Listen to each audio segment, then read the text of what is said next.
Yes, just like that. This will be more than enough to assassinate Varka. I'm going to assassinate Varka. I need ideas for assassinating the Grand Master. I went over this with Alice a long while ago. She stands with me and has even offered several ideas on how I might take him out. Of all her suggestions, this one seemed the most promising. Bring a full cart of Mondstadt's newest dandelion wine all the way here, and then, before Varka's very eyes, tip the entire cart over the cliff. Perhaps the monumental, overwhelming grief will make him collapse, or go drown himself in whatever other wine he can find. That doesn't sound like it'll work. Wait, no! Don't even think about doing something so horrible. When writing a novel, the author, naturally, seeks to be as extravagant as possible, especially when writing detective novels. If the opening lacks a striking turn, how is the rest of the plot meant to unfold? Alas, this will be my final attempt at writing detective novels. Oh, I suppose they call them crime novels in Inazuma. In any case, they all tell of crime. There's hardly a meaningful distinction. I also discussed it with Barbie, but our novel writing sessions always evolve into crime planning sessions. Methods of crime and puzzles of deduction.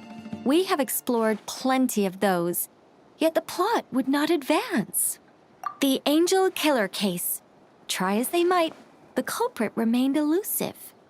The desperate detective rushed into the crowd, then shouted the revered names of the 4 great rulers at the sky. Whoosh! Pitter-patter. Boom! Detective and murderer reduced to ash. What kind of writing is that? Doesn't that leave no room for deduction at all? Of course there is. It was only through painstaking deduction that the detective finally discovered the names of the 4 great rulers, learning also that shouting them at the sky would inevitably reduce one to ash. My point exactly. Simply deducing who the culprit is has become dreadfully unoriginal. The subject of one's deductions must be something more creative.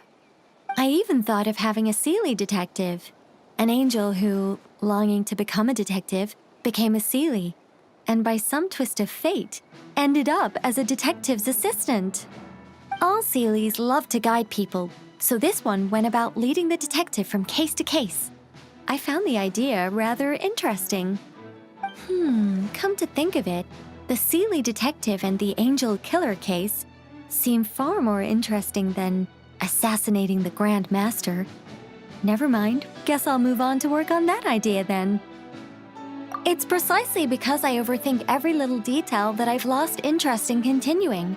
Not to mention the mountain of words I'll have to write. The very thought of penning all those words.